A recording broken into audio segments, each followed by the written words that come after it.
My name is Daniel Parreiras. I'm talking here from FDC, Brazil. It's a pleasure to have you guys here. I have my colleague together with me here, Matheus Coutinho, and we work for the International Affairs and the Global Strategy at FDC. We have also Professor Luciana Ferreira, a full-time faculty at FDC. And from the other side, from the Rotterdam School of Management, we have Professor Sandro and the director, Marcos Siqueira.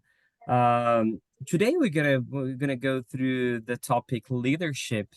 It's always a very important topic and very interesting, always like changing a lot, the way that we see that, the way things works inside the organization, teams, and others. So today is not going to be different. I will introduce that. But before, I would love to just to give a very brief introduction about FDC.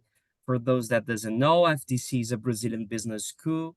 We've been working with the national, international scenario of management development with companies and executives for the past almost 50 years. And it's a pleasure to have so many students and participants here together with us.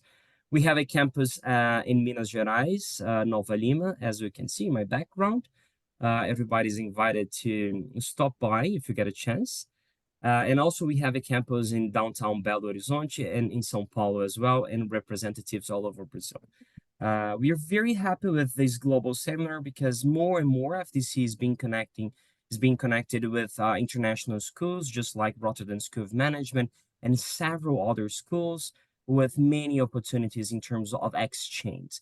So if you are a student or a participant at FDC, you can reach us at the international office with your demands, and maybe why not, you can stop by schools all over the world for immersion periods and studies. Which make us a very, very well-connected school with this international thinking and knowledge. So it's pretty much that. I would love to hear Marcos, and before I will introduce our global seminar project. Thank you so much, Daniel. I would like to give a warm welcome to everyone. And for me, it's a pleasure to host this webinar from our side and to be invited by Daniel to have RSM represented in this webinar. Mainly because I'm also Brazilian, and I'm a really fan of Fundação Cabral in Brazil. And today we have Sandro with us. So he's been working mainly with our executive education programs here.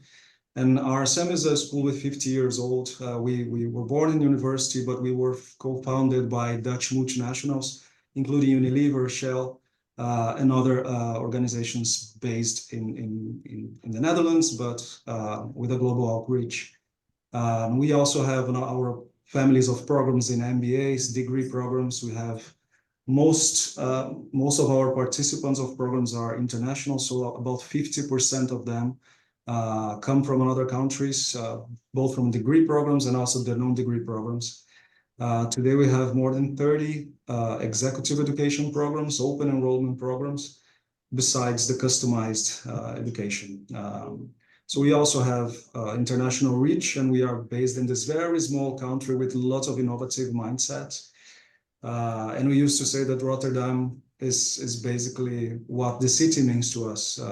We make things happen, and that's basically the slogan that the city has, and we also embed this in our ways of working. So thank you so much, Daniel. We will be happy to continue this conversation in the future, but I'll give the floor to you. Thank you very much, Marcos. It's always a pleasure to have these initiatives in partnership with you. Matheus, I would like to invite you to say hi for everybody, and then I'll introduce the Yeah, sure. Well, good morning, everyone, or good afternoon, or good evening. Thank you so much for being here with us today for our global seminar, Leading the Change, Exploring New Frontiers in Global Leadership. As Daniel said, I'm Matheus Coutinho from FDC Business School in Brazil, working at the same office as him, the Global Strategy and International Affairs Office. We are really glad for this partnership with RSM, and we're looking forward to the discussions we are about to have here today on some of these perspectives that are reshaping leadership in our time and which we can't lose sight of. Yeah. So thank you so much. And without further ado, Daniels, over to you. Thank you. Thanks a lot. There you go. Time for discussion, time for a good dialogue. I love the idea of like putting together professors with not necessarily different ideas, but maybe like point of views and perspectives, and how those perspectives could go in one direction or in different directions and give us like new ideas for our daily life. So saying that, I would like to highlight that today we're gonna delve into distributed leadership, diversity and inclusion, transparency and authenticity, and discuss how leaders can foster innovation, drive growth, promote and practice inclusion, navigating the complexity of a diverse and rapidly changing business environment. So here we bring some new conception, like for example, distributed leadership, which could be very interesting in the during the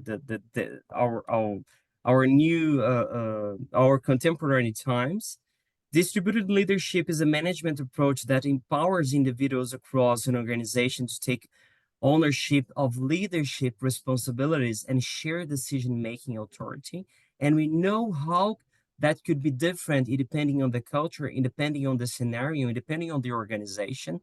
And Professor Sandro go deep on that. And I know that Professor Luciana has a deep knowledge when you talk about power, when you talk about culture, when you talk about leadership and those connections. So I am very curious to understand a little bit how that discussion it will works. So I'm going to introduce Professor Sandro and give the floor to him. So Sandro was born here in Brazil and has been living in Rotterdam, the Netherlands, for about 22 years already. He's an organization development and change consultant who supports senior leadership teams in organizations. For over 10 years, he has been contributing to the Executive Education Department and the Executive MBA of Rotterdam School of Management, Erasmus University, in the areas of leadership development, personal and professional development, and coaching. So, Sandro, it will be lovely to hear. Feel free to introduce yourself and give the first words for us. Thank you. Good. Daniel, thank you very much for the introduction. I don't think that I would like to add anything for the moment. All right. Just want to check whether everybody can hear me well and see me well, Yep. right? And also what I would like to share, to highlight before we start our conversation is that this is going to be a conversation, an open conversation between Luciana and me, but also a conversation where we hope that you, through the chat, can get involved as well, sharing your perspectives, sharing your questions. Don't worry about the fact that we are speaking English here. If you think like, well, how do you say that word? Put that in Portuguese. All of us speak Portuguese here, okay? And I believe that we will try to talk about these topics in 3 blocks. And at the end of each block, we will take a look at the questions that are emerging in the chat and play a little bit with some of those questions. So that's how we're going to be working together today. And the topic of distributed leadership is a topic that I'm very passionate about. And I think that there is a business case for distributed leadership. And I will tell you a little bit more about that later. But maybe before we start talking about distributed leadership, you said that yourself, Daniel, that this is an idea that maybe is new and maybe is challenging the current status quo. And we see that in some countries that idea is a little bit more developed than others. But what we see nowadays in our reality is that, repeating phrases that are very familiar to all of you, change is happening everywhere. The pace of change is really high.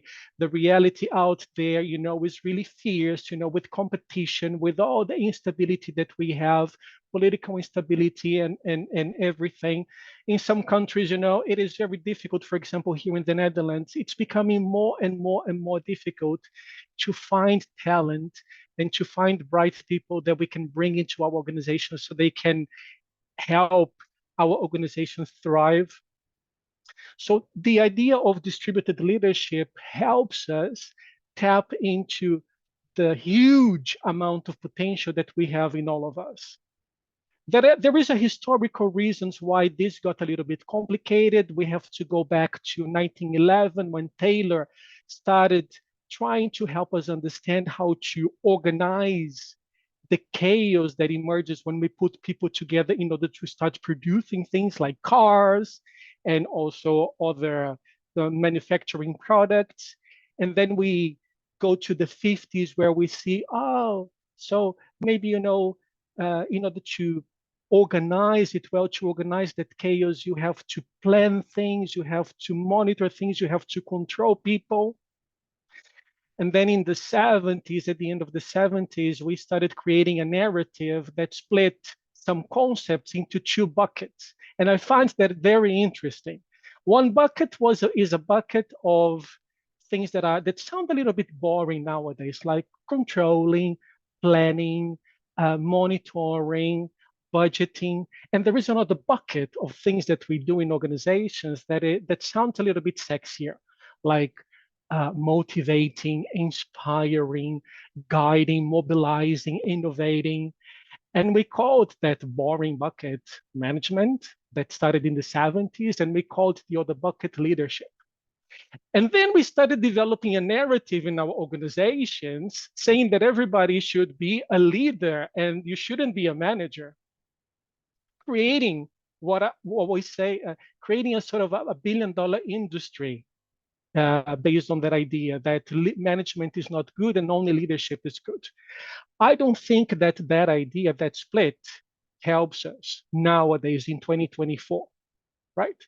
Because that creates a dynamics in organizations where we look for people above us who have been given more power because that's the way that we decided to organize our companies.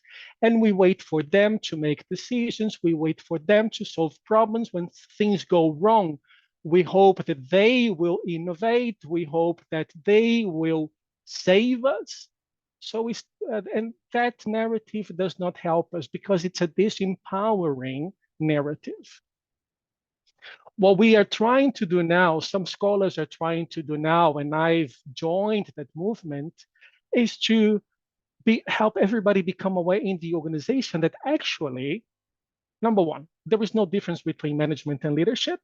Challenging for some of us here in the room, I would say. Yeah, some of my colleagues at Rotterdam School of Management will challenge me there when I say that. Yeah, but I truly believe that there is no difference there. There is no difference between leaders and followers. Yeah, and leadership is everywhere. And our job is to activate leadership, to help people activate their leadership, and to help them exercise their leadership. Yeah, so that they can take action and contribute positively to the goals that an organization has, to the aspirations that a society, a country has, but also to help them thrive in life by achieving the goals that they have. So this is the most important thing. And when we challenge that narrative in organizations and we help people become aware that leadership is everywhere, that we can our job is to activate leadership, then we start creating organizations that, number one, are more agile. Yeah. So the decision-making power is activated everywhere.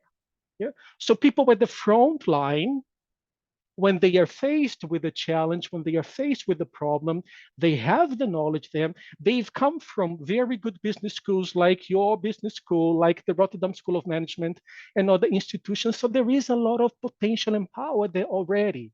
Yeah, and if we can put those brains into action to solve what is happening in their particular area, their particular piece of the organization, then we can respond much more quickly to the challenges that we face.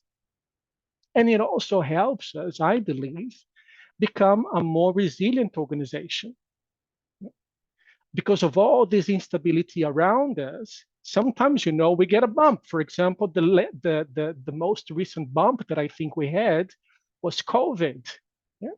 So organizations needed to adjust very quickly to find a new way of doing things. Yeah, that resilience of bouncing back from that adversity, but not only bouncing back, but learning from what happened and identifying, understanding the new way, learning and understanding a new way and finding a new way to move forward.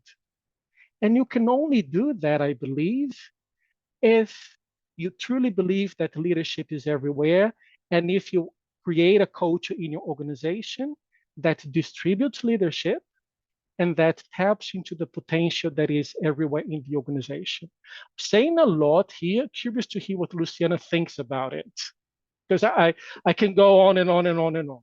This is only the beginning.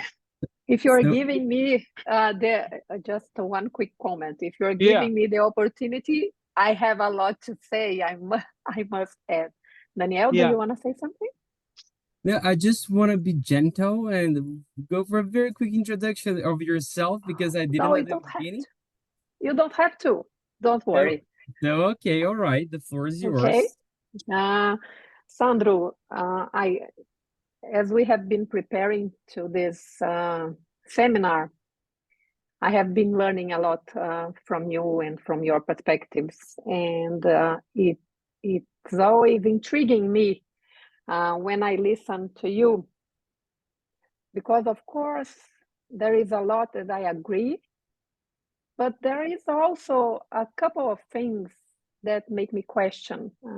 So in fact, those two buckets, management and leadership, they exist, and in fact, management and leadership, they are not that different. I agree with you, all right?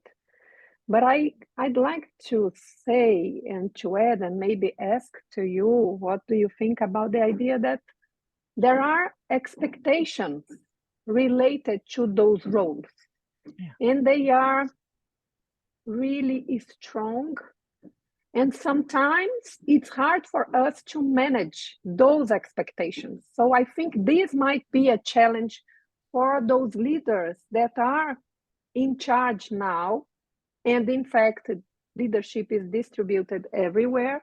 And I like this idea of having a leadership being activated. But for that leadership to be activated within organizations, those role expectations, they also should be challenged. And I'm just wondering, how can we challenge those expectations? Otherwise, we're going to try to fill the buckets. We are either going in one direction or another direction. And so that's why I was intrigued by you when you say they are not different. And I agree, they are not different. But those expectations, they might be an issue. Yeah, a very relevant question, Luciana, and a question that I'm usually asked by companies who are trying to engage with this idea and try to apply that to their reality. Yeah, because one aspect of leadership that we need to take into consideration is that it's always contextual, that it's always situational. But I believe that, and I certainly agree with you and recognize what you say. I think that the fact that still many of us have created organizations where there are hierarchies, where there are different levels, okay? We attach, as you said, we attach expectations, we attach ideas to VP sales, CEO, and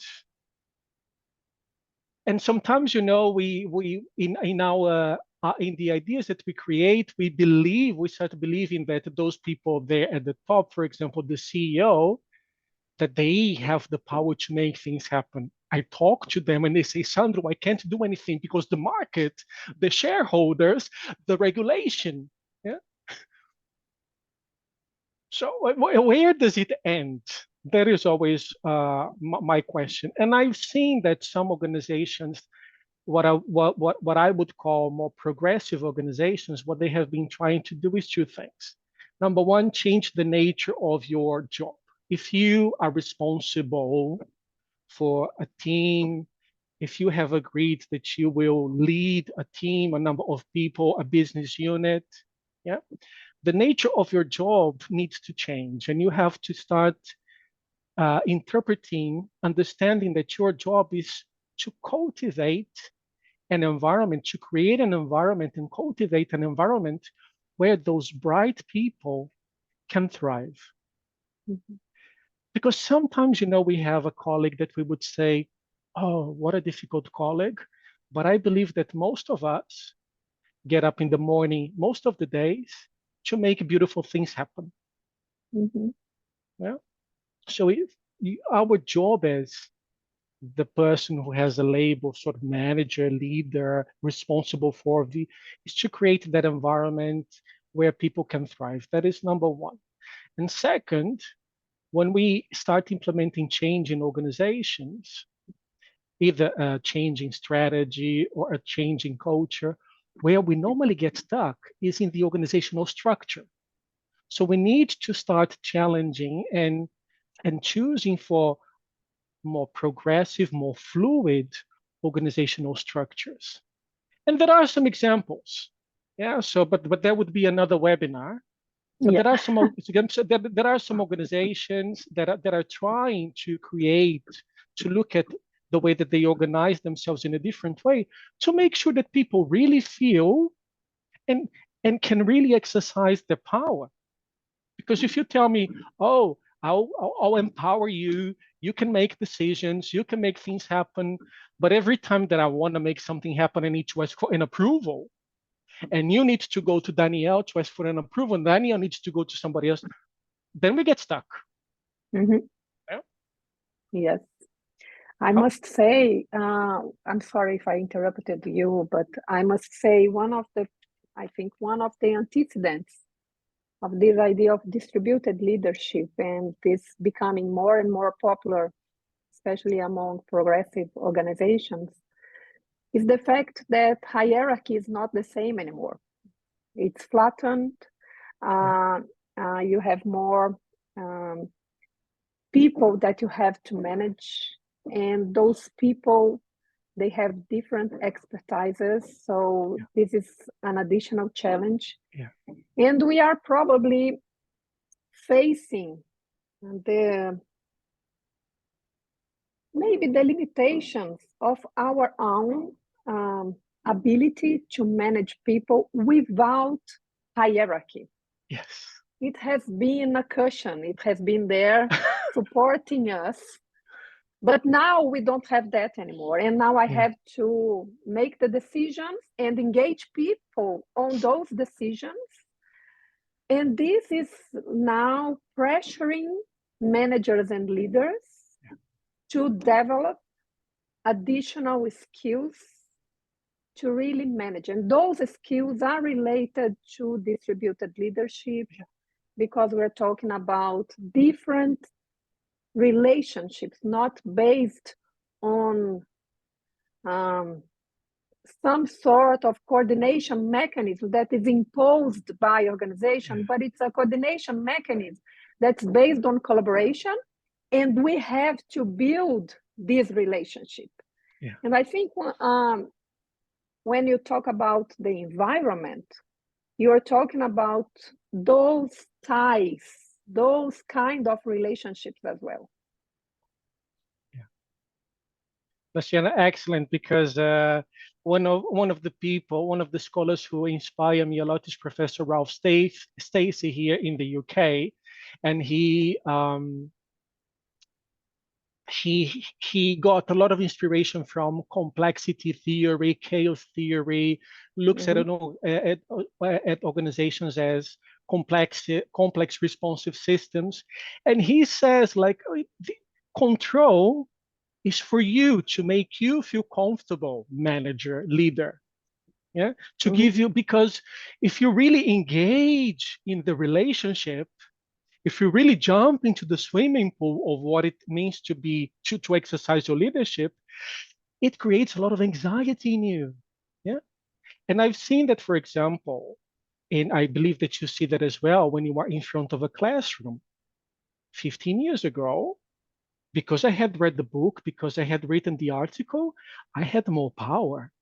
Now my students, they go to Google, they go to Copilot, and they challenge me straight away.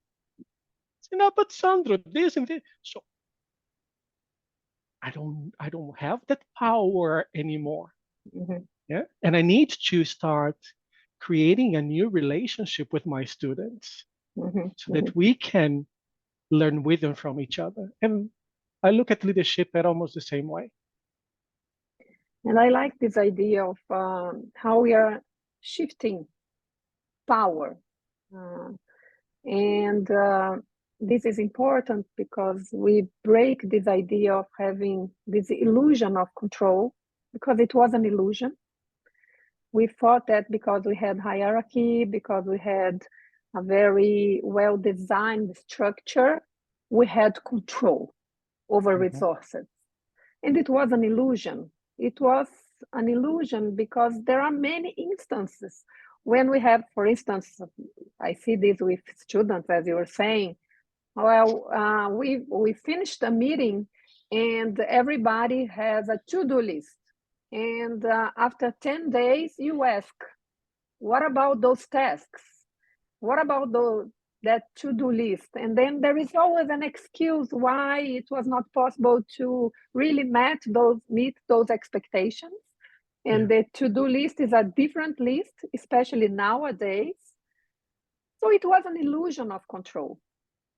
But now we are shifting power to understand power as an interdependence. So I'm your class, when a student challenge your expertise, in fact, a good initiative within the classroom, within an organization, in a seminar like this, is not something that's going to depend only on one or two people. It depends on all of us. It depends on how we are going to put our own resources in order to make this flourish. And that's, I think, the real challenge. So how can we, I think that's what leaders are considering nowadays, and this is something that we are as professors also considering, is how can we provide an environment and build relationships where people can flourish and they can place their resources available to the organization, to an endeavor, to an initiative, so that we can have an impact, a positive outcome. And this impact, this positive outcome, can be efficiency, can be better decision making, can be social impact. It depends on what the organization or the team really wants. But it shifts a lot, especially because we broke this idea of illusion of control. But we are still trying to get back to that, and it's quite normal that we can do that. We look for what we had because we are not sure about what's coming next, right? Yeah. Great. You remind me of two things, and the three things. I think that the topics that we're going to be exploring after this, which is diversity, equity, and inclusion, authenticity, and transparency, they are ingredients that will help us create that environment. Yes. But the control, I remember that in the pandemic, people told me, oh, Sandra, but people have to come to the office because I cannot control what they are doing. I cannot see what they are doing. And I said, when they were at the office, did you see what they were doing all the time? No. And the positive impact, what you said about positive impact, I hope that it helps us go back to the original idea that Taylor had when he wrote his book at the beginning of the previous century. He said the purpose of organizations is to create prosperity for the employer and for the employee. We're trying to get there. Yeah, I hope that us here, can move forward and create a little bit more prosperity to our organizations, to us, and to society as a whole. Yes. But I just want to ask something to you, and it's when you were first talking about distributed leadership, there is something nowadays in Brazil, and it's very common that media is calling us at FDC because they want to explore this idea that people don't want to be leaders anymore. Mm-hmm. So you say leadership is everywhere, right? And the people like the idea of leadership better than they like management because of those two buckets. Mm-hmm. But with all those changes, recent changes, and COVID was one of them, but we have also technological changes and so on. We have been considering the idea that maybe people don't want to be leaders anymore. They don't want to take this responsibility. And I'd like to hear from you if this is something that we are discussing here in Brazil, and it's weekly. Weekly, there is someone publishing something in the media saying, well, organizations, they are trying to identify leaders and people don't want to be leaders anymore. Mm-hmm. Can we talk about this? Is this also an issue in the Netherlands or in Europe? That is very interesting, Luciana. A new question for me, because I don't believe that I've noticed that that conversation happening here around me in the Netherlands and in also in the other countries where I work. What I do see, but a question emerges. Number one, why don't those people in Brazil want to be leaders anymore? What is the idea about leadership, and what are they resisting? And second, I believe it's a sort of a worldwide movement towards a better work-life balance. Yes, exactly. What many people have concluded in the Netherlands, for example, is that, oh, if I want to move up the career ladder in the current structure where I operate, for example, let's use, I work a lot with the big four, the consultancy companies. And they are trying to change their structure, but they are still tied to the pyramid structure, up or out. Yeah? And up means becoming partner in that consultancy firm. But the pressure of being in that position, in that role, the number of hours that you have to work, the number of things that you have to give up to for that interesting salary, for the reputation, for the status, people have started questioning that more and more, asking themselves, is it worth it? When people come to me and say, I want to be a manager of a team in the current organization, are you sure? Yeah, because it's taking care of people, cultivating relationships. It's very difficult already if both of us have to decide what we're going to eat tonight. You want to eat sushi? I want to eat pasta. Yeah, let's make a decision with 20 people in the room. Yes. Yeah. So maybe that I don't know. I don't have any sort of underpinning for. It's just a speculation from my side. But I think that maybe but it's exactly this. The context is exactly this one that you just described. And I know Danielle wants to interrupt us because we have to move forward, but still, maybe because the idea of having more balance is something that is not was not an issue in the Netherlands. I must say that when I lived in the Netherlands, I really faced a very different rhythm, pace of how people engage to professional life. to their professional identity. Mm-hmm. And it's not the case in Brazil. And sometimes, and it's not something that maybe we should not be proud of it, but still, we are proud of saying that we are workaholics and that we work really hard. And it's beautiful to say that you are too busy. And I think it's shifting nowadays.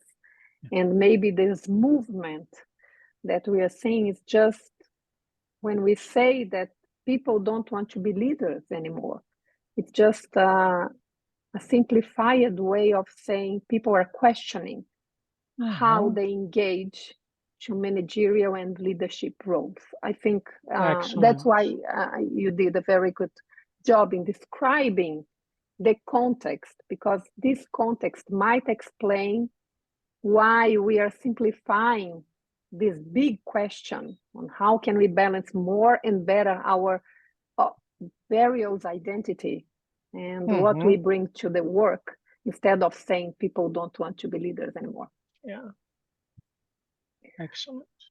Okay, cool. We have a question here at the chat. I don't know, maybe Sandro and Luciana went through that, but I'll reinforce that. Marcel is asking how much companies the culture affects the implementation of distributed leadership. So the connection between the culture and distributed leadership.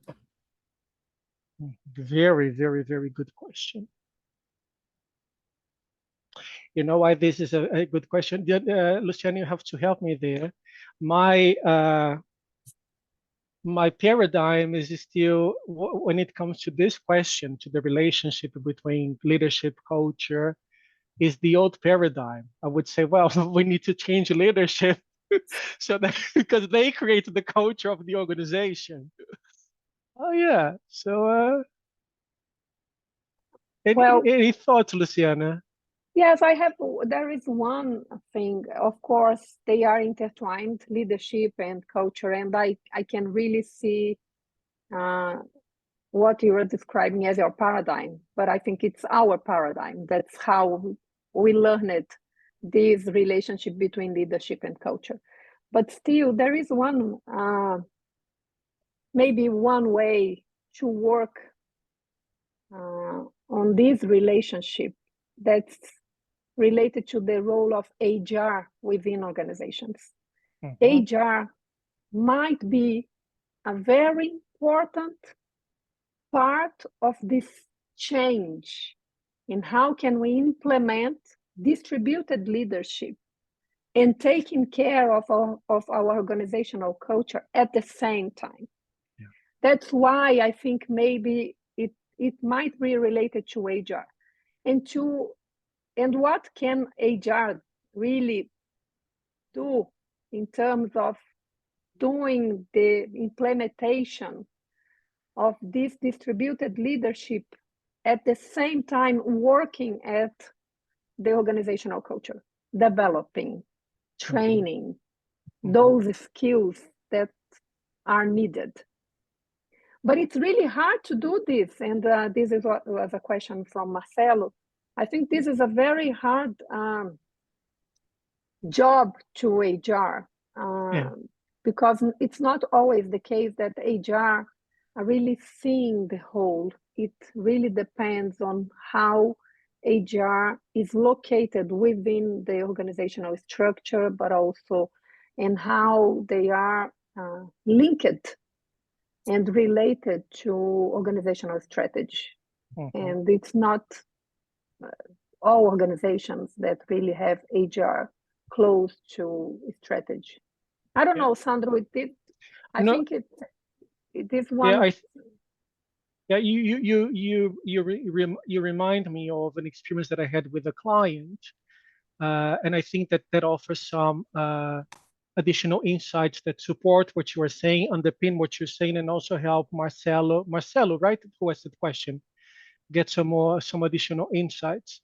I think that if we then shift and say, look, let's agree as a whole organization on a set of principles and a set of values that guide our behavior here, and apply them to everybody, then we start shifting we start creating a new game. The client that you reminded me of was somebody who had an HR position, but who was not part of the C-suite. Yeah, so she never sat at the table with the CEO, the COO, the CCO, where the important decisions were made that had a strong impact on the lives of those people who worked in that organization. And it was only when she finally got a seat at the table that she was able to challenge those people with a little bit more power and say, no, those principles apply to you as well. Yeah. And then we would look at that characteristic of leadership that says that, well, when you are exercising your leadership, you are also giving other people the example, and people around us, because of the social dynamics that we create, we don't do what people tell us to do. We do what we see other people doing. Yeah. Yeah. Thank you. Thank you. Does that help, Marcelo, a little bit? Yeah, I know that discussion we could go on maybe for a couple of days on that. I know how that could be the discussion related to culture. But thank you for the question, Marcelo. I would love to hear the audience. I don't know if someone would like to open the microphone or even post any question. I can see here some colleagues. There is a comment here.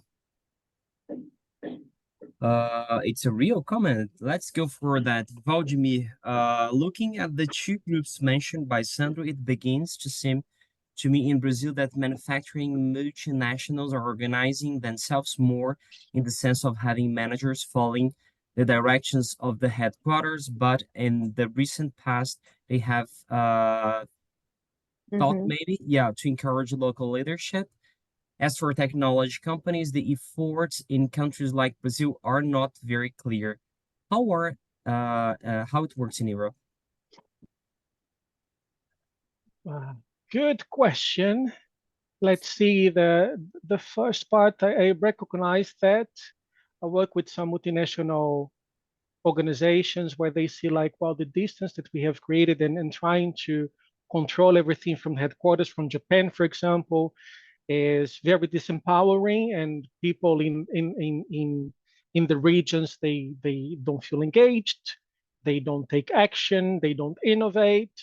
So, and they are trying to activate leadership in the regions as well, and that seems to be helping them become even more successful. As for technology companies, the efforts in countries like Brazil are not very clear. How are we in Europe? Also regarding Valdemir, the technological companies, I think that I need your support to understand what you mean. Where's Valdemir? Sorry, I don't know if Valdemir is online, if you want to clarify. Yeah. Yes, like Google. You can go, Valdemir, if you want to open your microphone. If not, you can complement your comment in the chat, and we get back to that right after. Okay, cool, great. I think it will be lovely moving forward. Luciana was supposed to connect and give some flavor when we talk about diversity, equity, and inclusion. And in the next block, and Sandro putting another layer when we talk about authenticity, or in Portuguese, autenticidade. I know that we've been talking about that somehow, like, because this is an open dialogue, but to follow some structure, I would like to invite Professor Luciana to go and jump in that direction. And we start to connect the dots in between the beginning of the discussion. Thank you, Daniel. Well, when Sandro was talking to us a little earlier, he said, well, sometimes it's hard for us to decide what we're going to eat if it's going to be sushi or pasta. When we have a more, one of the movements we see organizations trying to reach is more diverse workforce, right? And when we have more diverse workforce, there is an expectation that the organization will be more innovative. The organization will be more agile, by the way.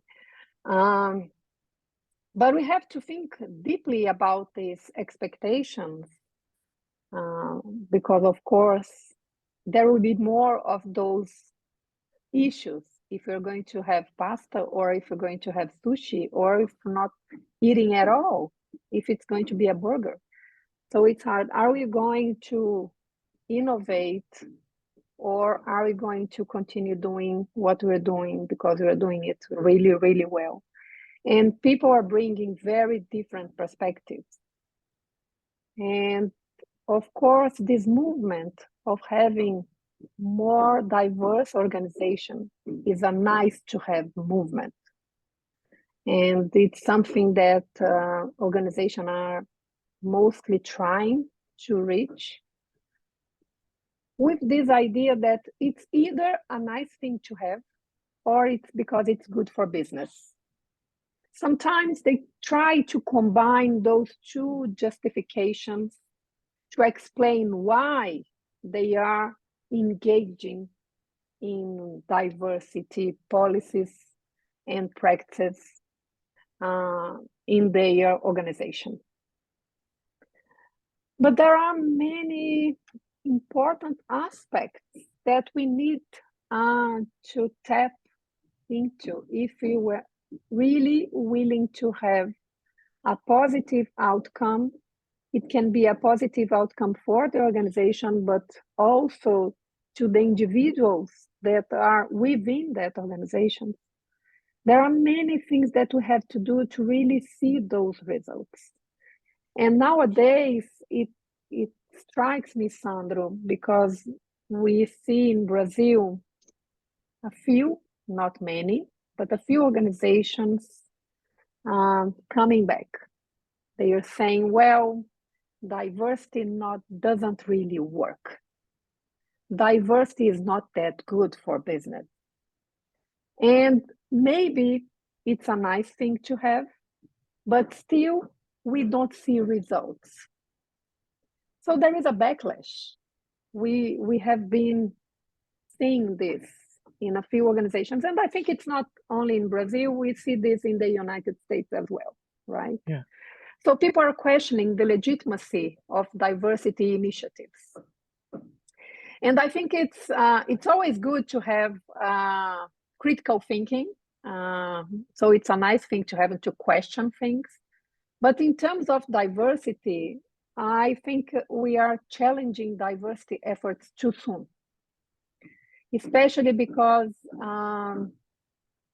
there was this wrong idea that diversity is good for business and full stop. Mm-hmm. But for diversity to be good for organizations, there are many other skills that are required for this diversity to work and to be pro-business. Otherwise, it's going to be a process loss. We're going, instead of really being efficient and making decisions very quickly, now we have to consult all those minorized groups, and we have to really pay attention to all those perspectives. And instead of being agile and really making decisions very quickly, and instead of being adaptive, we are now taking that long to really make that decision. And I think, again, it's because we didn't have a very clear picture on how diversity can work for organizations. So that's why I think it's too soon to challenge those efforts. For this relationship, more diversity means better results for organizations. There are a few mediators. We have to build better skills in conflict management. We have to have better skills in communication. And of course, we have to have better leadership, distributed leadership, so that I think distributed leadership empowers people to make their voice present and heard. Yeah. And that's why I think those two topics are very well connected, because they are interdependent and one can help the other, right? Yeah.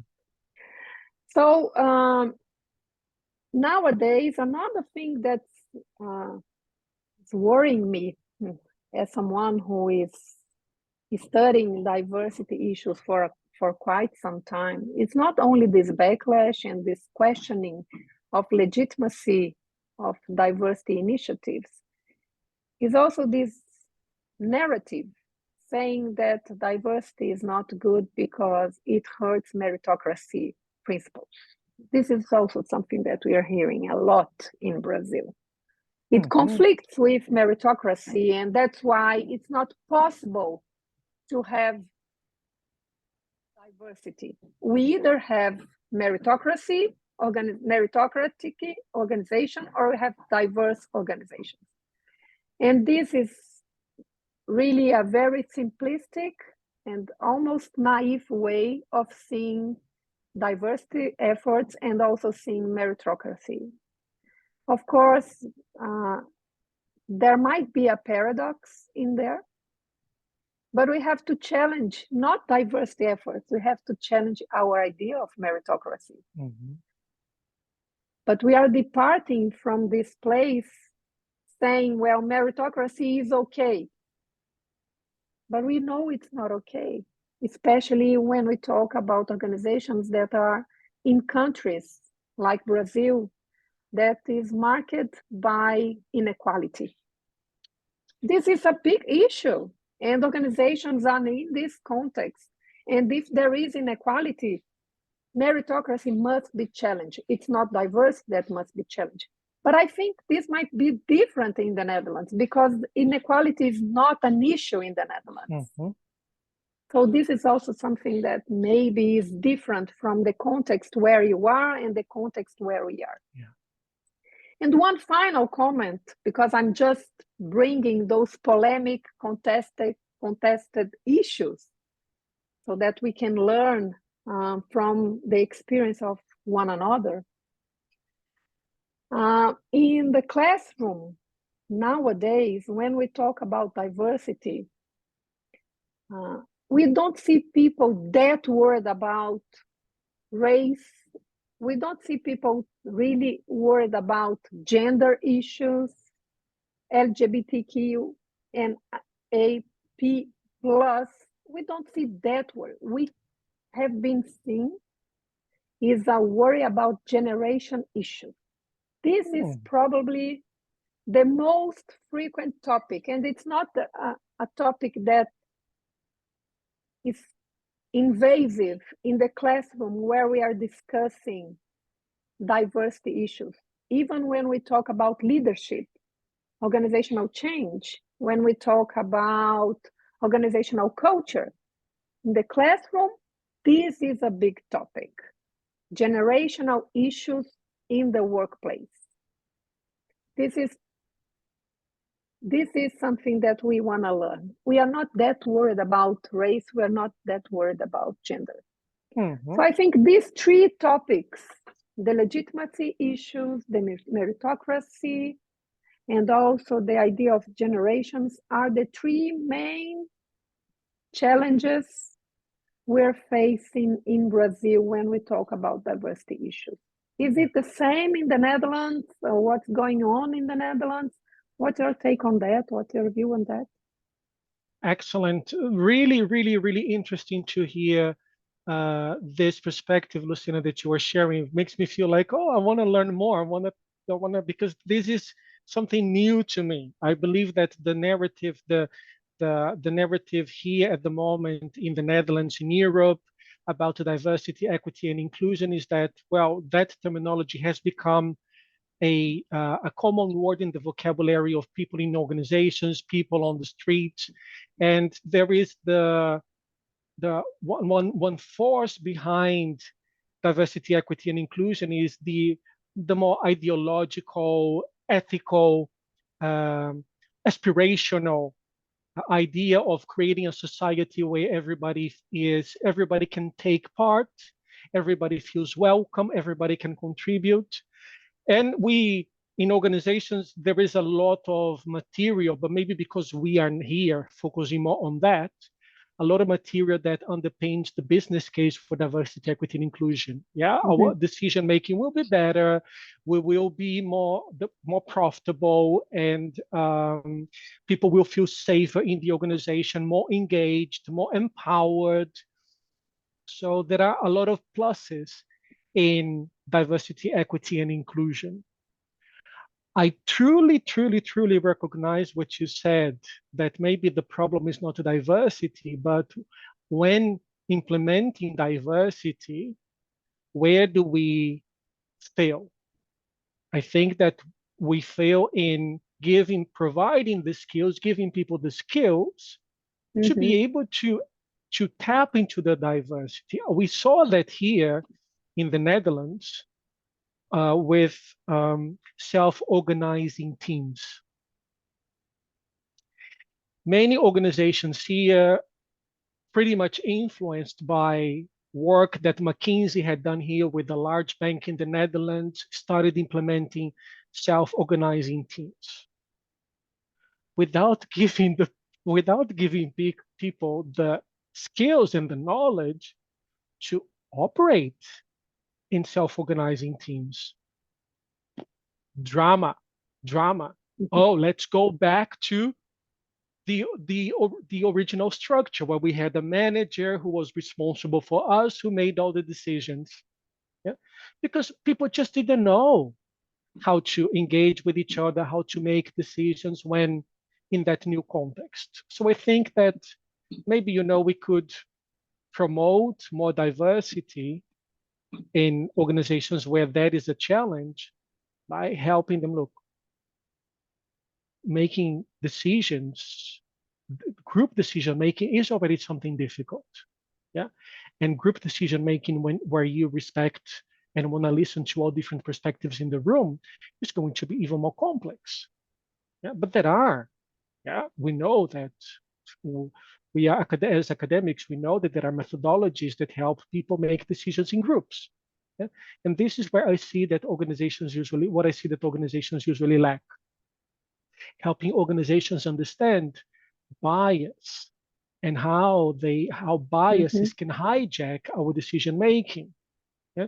And how we can protect ourselves from biases. That is also important.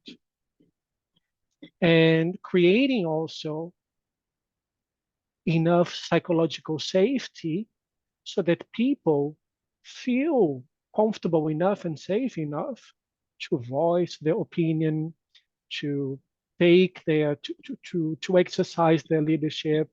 Yeah, because if we see that we want to be a more diverse organization, we want to be more inclusive, but every time somebody challenges the status quo, challenges the person who is paid the highest in the room, that person is punished, we're going to take a step back, because one of our basic needs is safety.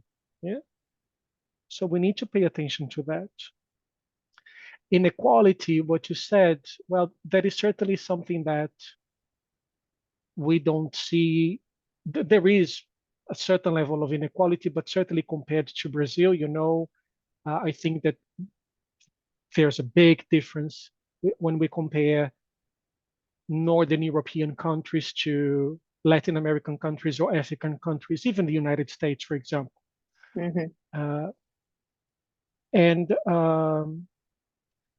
But maybe one of the forces here in Northern Europe, in Western Europe, that does not give us the option to question diversity, equity, and inclusion is that we don't have enough people. We don't have the workforce. Yeah. So now there's a I think that we're beautiful movement. We're going beyond diversity, equity, and inclusion. We're now talking about neurodiversity, you know, how to include people with autism, ADHD, dyslexia, because we want to be inclusive, certainly, because this is good for society, certainly, but because we cannot find people anywhere. Mm-hmm.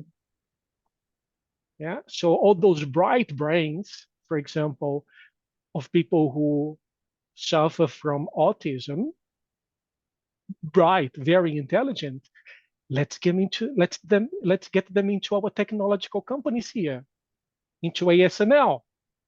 Mm-hmm. Yeah. So we don't have the luxury, I think, sometimes not to look at and to pay attention to diversity, equity, and inclusion. Perfect.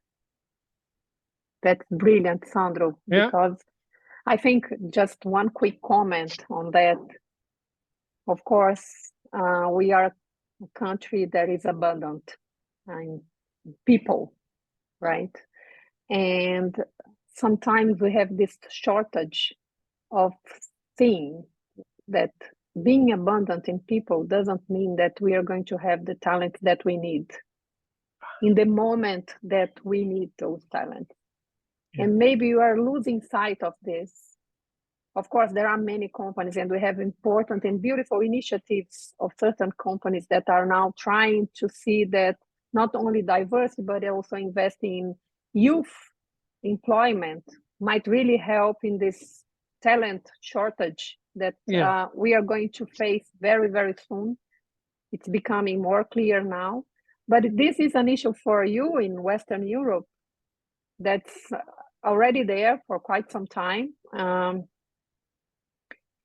And if we have this idea in mind, maybe this is going to put a brake on this questioning of the legitimacy issues related to diversity. So I really like that you're bringing this in our conversation so that we can have in our sight that the talent shortage is not something that's a problem in Europe. This is coming as well in a country like Brazil. And when it comes to Brazil, it's going to be even harder because of inequality. So thank you. And I really interrupted you because I think this was a very important point. Please feel free. Yeah, good point there. A question that I will park for later, Luciano, but I just want to share that question here in the large audience is I noticed that when you were telling me about the tendency that you see in Brazil when it comes to diversity and some organizations taking a step back, I noticed that my first response was a little bit judgmental, like, oh, what are they doing? Why are they doing that?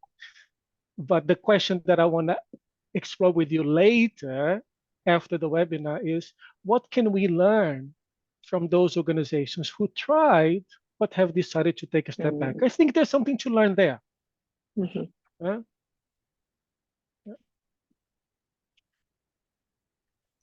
This is the beauty of Daniel, just before we move forward, no worries.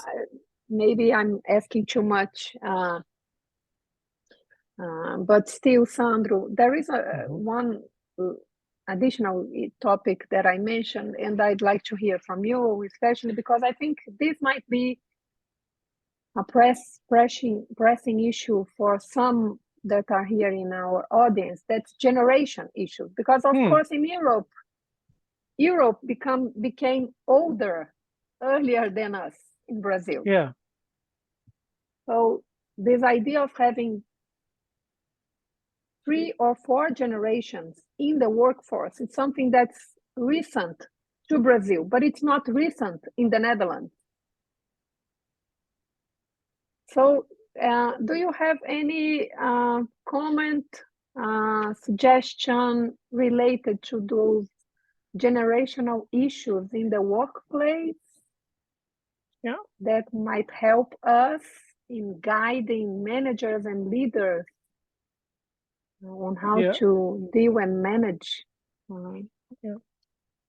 I think exploring that idea, Luciana, what comes to mind is to me is the following, and it's related to one of the core ideas of diversity, that there is potential, there is talent in everyone. There is certainly a lot of potential, talent, knowledge, skills, experience, expertise in the older population of our organizations who have been in the organization for 25, 30 years, who are now approaching their retirement. There is experience of life, and we shouldn't take that for granted. We should tap into that. How do we do that? What I have seen here around me is that organizations have tried to change the nature of work. For example, making work for these people who are older, who are approaching retirement, or who have already reached the retirement age, to give new shape to their relationship with the organization, to work a little bit more from home, and to come to the office a little bit less, or to come to the office for 2 or 3 hours and then go home, or to choose themselves where they want to contribute, what they want to do, and where they think that they can add value, because that also gives meaning to their lives. So that is one. Second, what certainly Dutch companies have been putting a lot into practice is what we call mentoring and reverse mentoring. The mentoring is giving people, these more experienced people, the opportunity to mentor people who have just joined the organization, the younger generations, because when you put them together, they will talk, they will listen, they will start understanding each other better, respecting each other, accepting each other. And then there is transfers of knowledge and expertise, but also the reverse mentoring is very important. The younger generation, they have more knowledge when it comes to technology, how to use technology to get things done, how to use technology to be more effective, and how communication, etc., etc. They're triggered by undeniable. Social media triggers us from everywhere, so they have a lot of input. They know what is happening in Brazil, in the US, in China, in Korea, and they can bring all those different ideas into and insights into what they are doing in their organizations. So creating the opportunity, giving them the space to do that is also important. And there was also something else when I think those are the two main things. Perfect. Thank you so much. Okay, thank you. I would like to open for questions and interactions. I don't know if someone would like to open the microphone. I can see here our Professor Flavia Neves as well.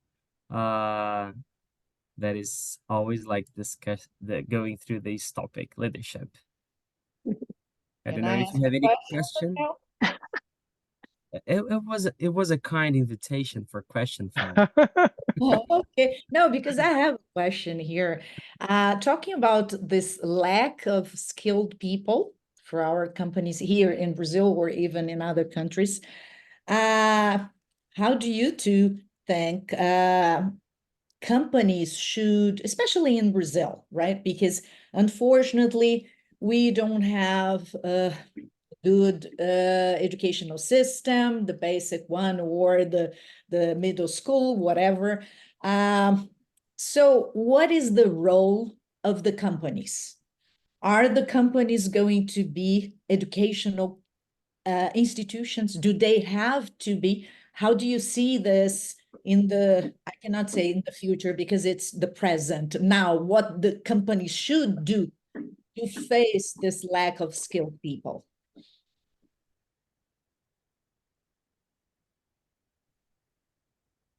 Sandro, Yeah. feel free to jump in. I can talk to Flavia many times.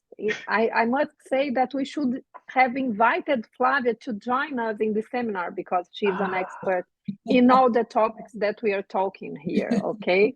No, but I'm learning a lot. Okay, new perspectives. Don't worry. Thank you, Flavia. Flavia, thank you very much for the question. Looking at it from a perspective, as I was listening to you, I've written a couple of things down here. The first response that I have is, you have, as an organization, you have to invest in your people. You have to, and to educate your people, to provide the knowledge and the skills, and because that has a direct impact on your competitive advantage. So that is number one. But I think that narrative is not really that sexy in organizations, because they say, yeah, but you know how much that costs? Yeah. And when they have to make budget decisions, it's always HR, it's always learning and development that are on the top of the list. Okay, so let's cut trainings and let's do that training, this initiative next year.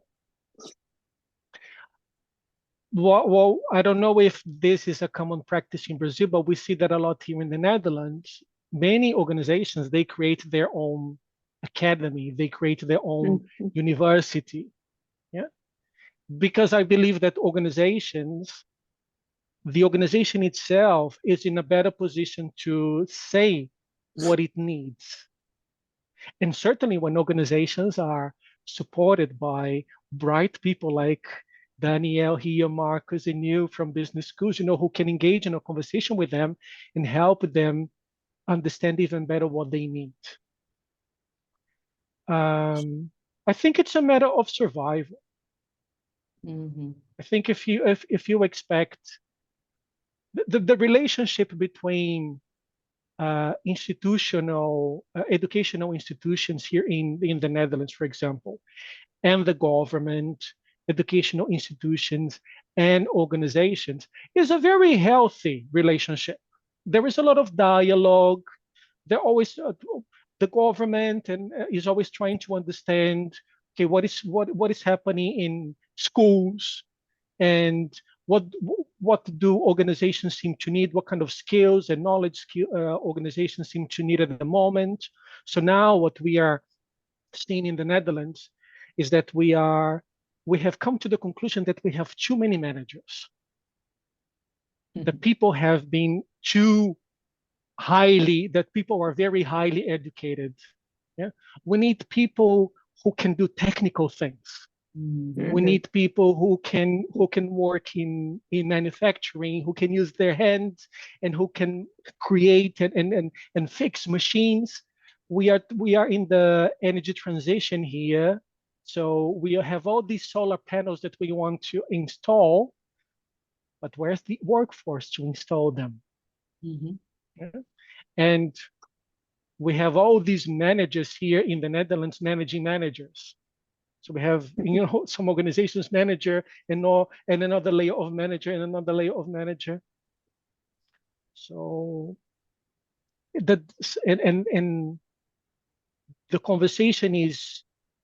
this conversation is very interesting. So what does the industry need? What do organizations need? And how can we as educational institutions and also as government support our companies there? I don't know, how does that sound, Flavia?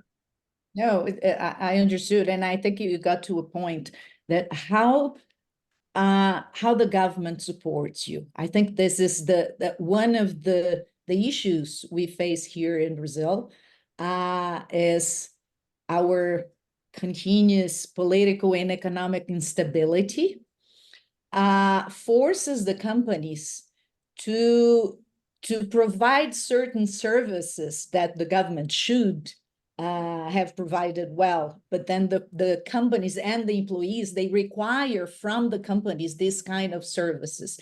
And when you mentioned that the companies should develop their people, yes, of course.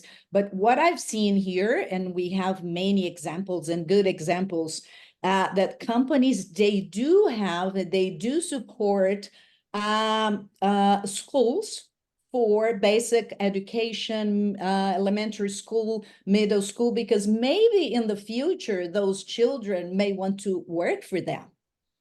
So it's something that we have already seen in big companies here, but is it the future for the middle companies, medium companies, or this is going to be the only way to get real skilled people? And another point that you bring that we suffer here is this lack of technical people. So I think one of the issues is that we should value this kind of people, right? Because we have been valuing the managers. Oh, you are going to be promoted to be a manager. Wow, this is your objective. And then how to change that? And then because this is really in people within our society, right? Because everybody wants to get rich quickly, and get to a high position where I am very famous and everybody can see me. And so there are so many difficult things that we have to face to have skilled people producing happily or satisfied with what they do, even if they do technical work.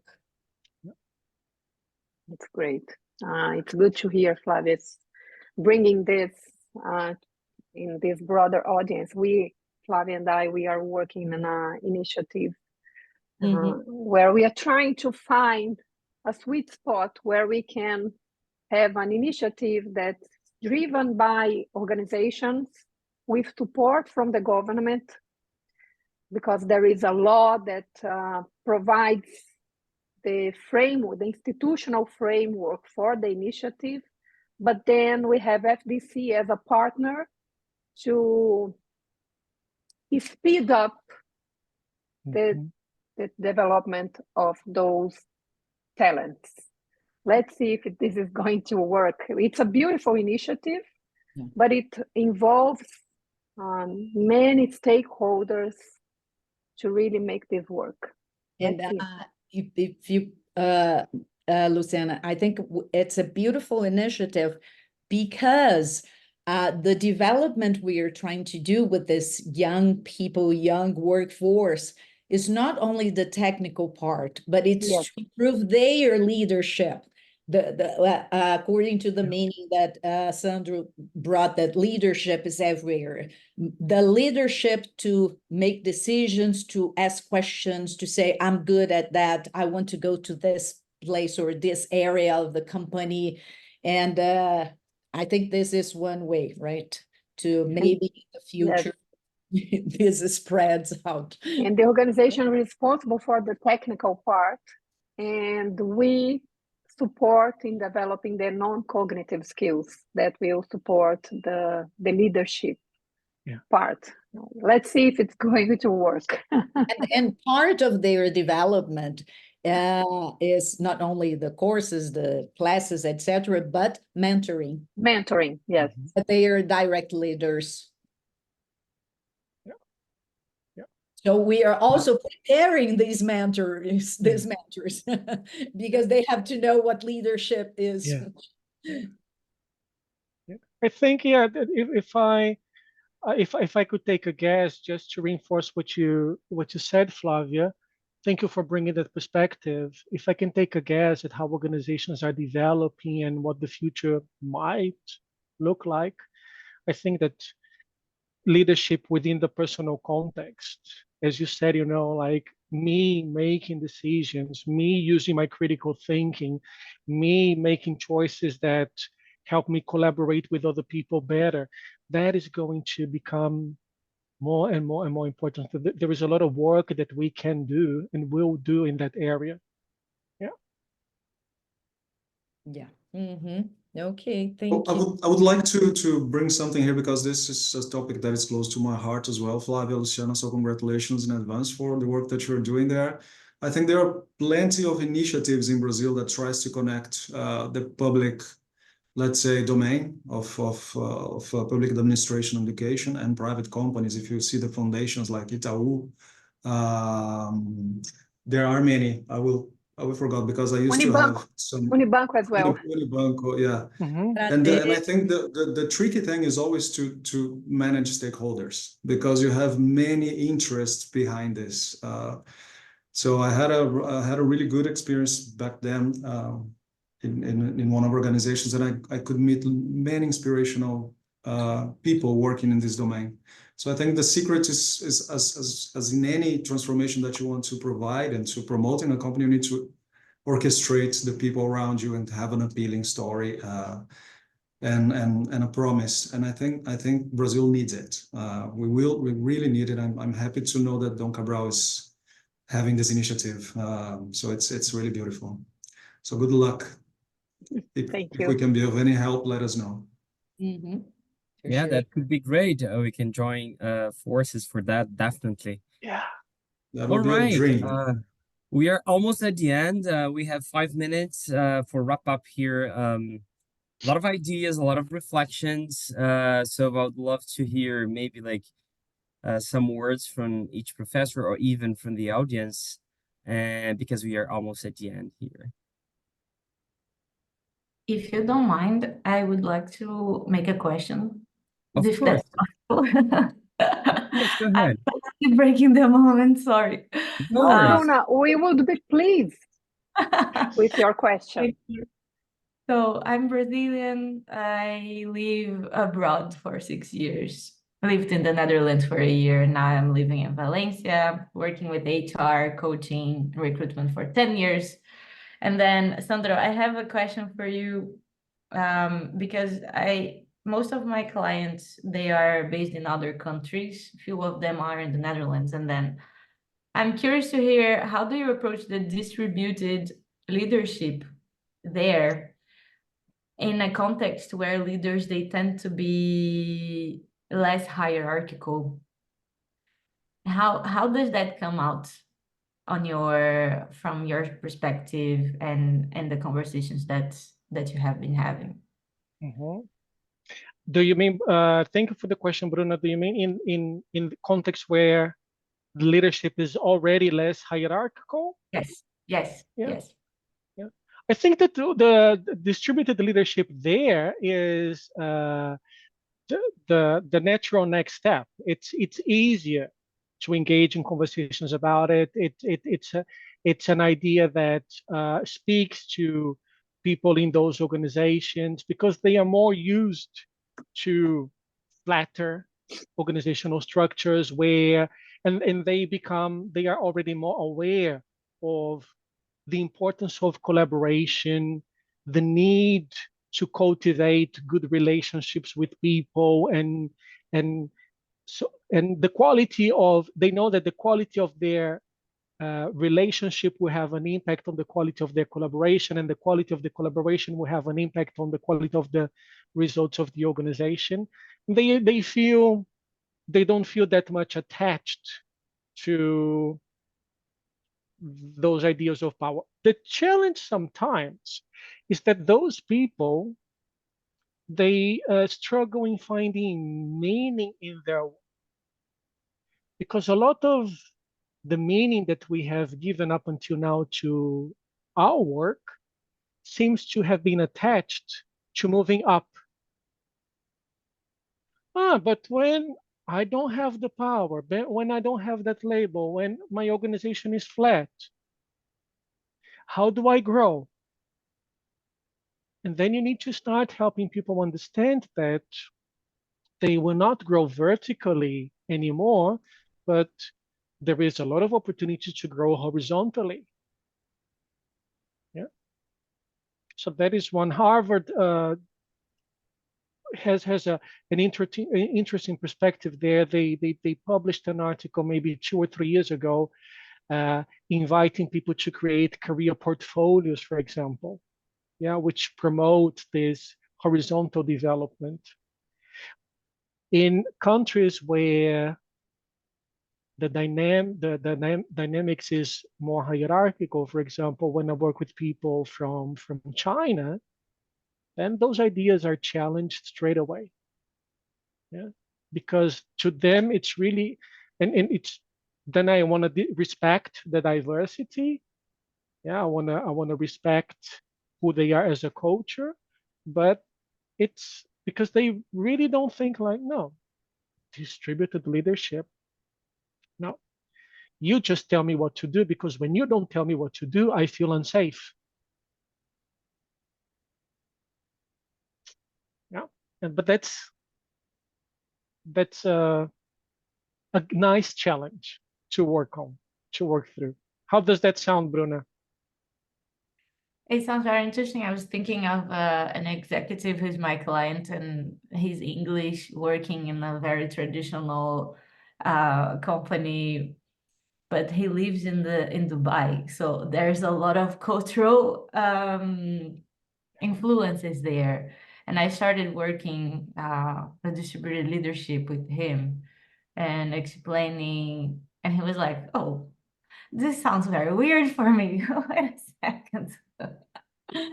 So it's a construction, actually, and my approach to this understanding is using it as a perspective of work-life balance, actually, to alleviate from the manager, from that director, the burden or all the pressure and all the responsibility, and sharing for real on a daily routine with the team, also showing a vulnerability that like we are really doing this all together, nobody's alone. And we need each other. So I think it also helps to create this sense of team identity. I see how it affects the team as a whole, actually. So just my thought on that. Yeah, if we had more time, I would double click on that, because I think, or maybe because I am a promoter of this idea of distributed leadership, concentrated leadership creates a liability for organizations. Because if you concentrate leadership on me, number one, what happens when I disappear? Second, you create a sort of an interesting dynamics where people are dependent on me. And third, are you sure that I am the brightest brain in the room? It's a good discussion. Yeah, definitely. Can I just chip in very quickly? It's very, very quick. Bruna, there is one thing, is we lack counterfactual. So sometimes we like to, we prefer the way things are because we don't know how it's going to be. So we lack the counterfactual. So maybe it's good to incentivize people to experiment. Experiment being a centralized, well-coordinated leadership, and have the perception of the ones involved and your own, and then experiment a distributed design and see how it works. Then you have the counterfactual. You can balance the outcomes, the positive and the negative outcomes of both. This will help people to click on the initiative of distributed leadership. But nowadays, it's just that sometimes we don't have the other side, and we have difficulty in experimenting. So that's my suggestion. Thank you. Well, thank you so much. Thank you, Professora Luciana, Professor Sandro, Marcos from Rotterdam School of Management for the partnership. And yeah, I know that 1 hour and a half could be a short time for a deep discussion like that. But I would say that this is just the beginning. Always, right after a global seminar like that, we share with you guys an email with some contents, materials, and extra readings. And please feel free to interact with us through the LinkedIn and the social media, and we can go on with the discussion. Pretty much that. Thank you so much. Enjoy the day, and I see you soon. Thank you. Bye-bye. Thank you very much. It was great. Thank you. Bye. Professor Sandro. Thank you, Luciana. Thank you. Obrigada, Flávia. Thank you. Thank you.